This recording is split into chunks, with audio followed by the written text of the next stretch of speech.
क्यों विराजमान हो गया?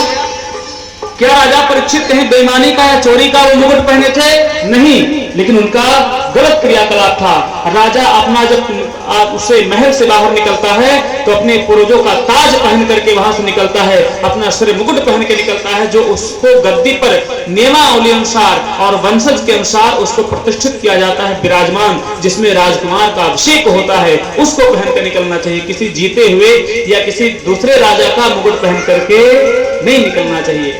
और वो मुकुट था जरासंध का।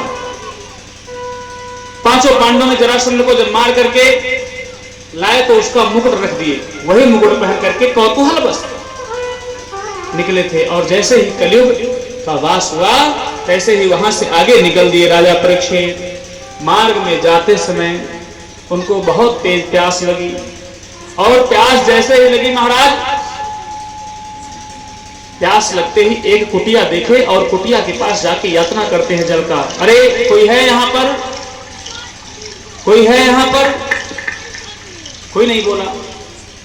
घास फूस छप्पर का वो कुटिया बना था, और कुटिया के अंदर ऐसे छप्पर को फाड़ करके थोड़ा सा जैसे कोई पराली हो या गन्ने का जो कोई छप्पर रहता हो ऐसे फाड़ कर देखे, अरे कोई महात्मा बैठा है, बोल नहीं रहा मैं राजा हूं, चक्रवर्ती सम्राट हूं, मेरे राज्य में रहने वाले वन और जल यहाँ के सारे जो यहाँ पर थल हैं सब के सब मेरे अधीन हैं, और मैं यहाँ राजा बनकर के यातना कर रहा हूं। मेरी बात को अवॉइड कर रहा है, ये नकार रहा है मेरी बात को। दरवाजा उसमें नहीं लगा था, छप्पर का एक टाटी या कुछ लगा करके छप्पर वहां से हटाए, अंदर गए, देखे एक संत महात्मा अपना ध्यान समाधि लगा करके बैठे थे।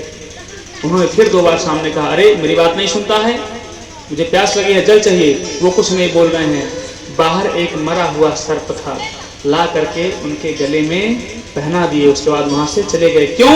कलयुग के प्रभाव के नाते। जिन संत महात्मा के चरणों में रति करते करते उनके पूर्वज पांडवों अपना जीवन त्याग दिए, मर गए, और आज उन्हीं का एक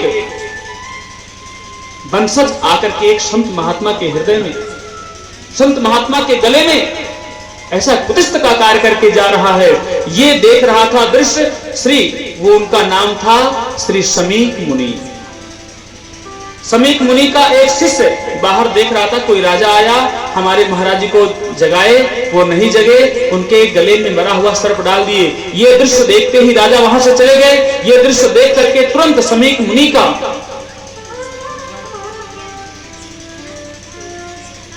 वो शिष्य निकला और गया अपने मित्र श्री श्रृंगी ऋषि के पास, जो समीक मुनि के पुत्र हैं। श्रृंगी ऋषि 12 वर्ष के बालक,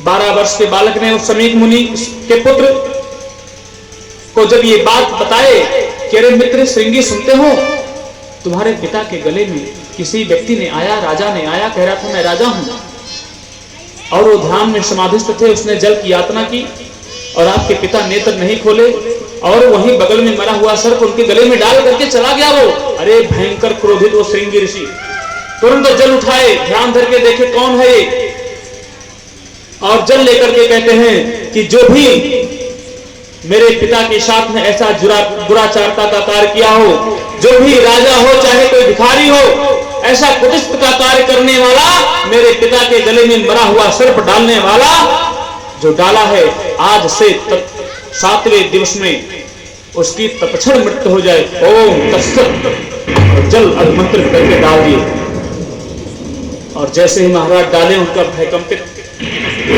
राजा परीक्षित का रोम रोम खड़ा हो गया एकदम, और खड़ा होते ही महाराज श्रृंगी ऋषि जैसे वहां से आते हैं, उनको श्राप देकर के राजा परीक्षित को रोने लगे। श्राप तो निकल गया। श्राप के बाद वो जब होश में आए थोड़ा सा, क्योंकि क्रोध के अग्नि में जल रहे थे श्रृंगी ऋषि,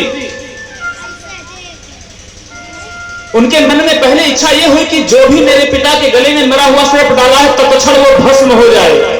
लेकिन भगवान की विधि ऐसी नहीं थी, और अगर भस्म का कहीं श्राप दे देते तो तुरंत मर जाते, नहीं उनका राख भी नहीं मिलता राजा परीक्षित का।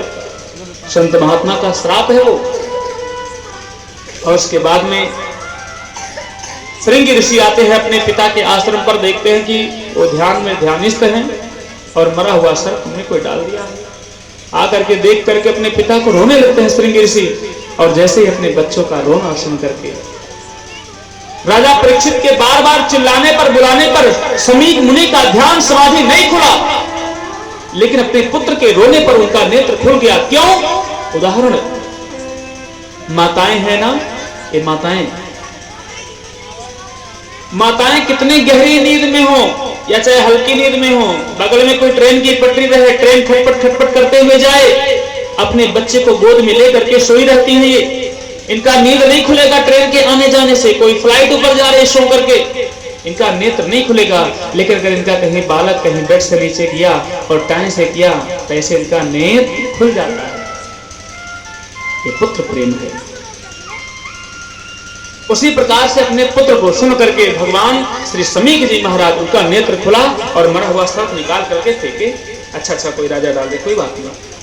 और उनसे पूछे, बेटा क्यों रो रहे हो? वो कहते हैं, पिताजी आपके गले में कोई मरा हुआ सर्प डाल दिया। अरे क्या हुआ? ध्यान धारण करके देखे, अरे तो राजा परीक्षित थे, हमारे राजा जी हैं, उन्हीं का अन्न खाता हूं, उन्हीं के सुरक्षा की वजह से मेरी सुरक्षा होती है, हम वन में सुरक्षित रहते हैं। क्या हुआ? आए वो सर्प डाल दिए, क्रोधित थे, राजा थे, मेरा तो उत्तरदायित्व था उनका स्वागत करते, आइए राजा जी वेलकम, मैंने नहीं कर पाया, सर्प डाल दिए, क्या हुआ? हमको दंड दिए हैं, कोई बात नहीं, राजा का दंड, माता पिता का दंड, गुरु का दंड का हमें कोई शोध नहीं करना चाहिए। और उसके बाद में कहते हैं, पिताजी ठीक है, उसने अगर ऐसा किया है दुराचारता का कार्य, तो मैंने भी उसको भयंकर श्राप दे दिया है। फिर से ध्यान धारण करके देखते हैं, समीक मुनि कहते हैं, अरे बेटा तुमने तो बहुत गलत किया, वो हमारे राजा हैं और उनको तुमने जो है श्राप देकर के आज से 7वें दिवस में मृत्यु का जो श्राप दिया है, बहुत गलत किया, ऐसा नहीं करना चाहिए था, इतने अच्छे हमारे राजा। लेकिन अब कहते हैं, जो हो गया सो हो गया, अब पछताने हो क्या, जब चिड़िया चुग गई। अब पश्चाताप करके क्या करेंगे?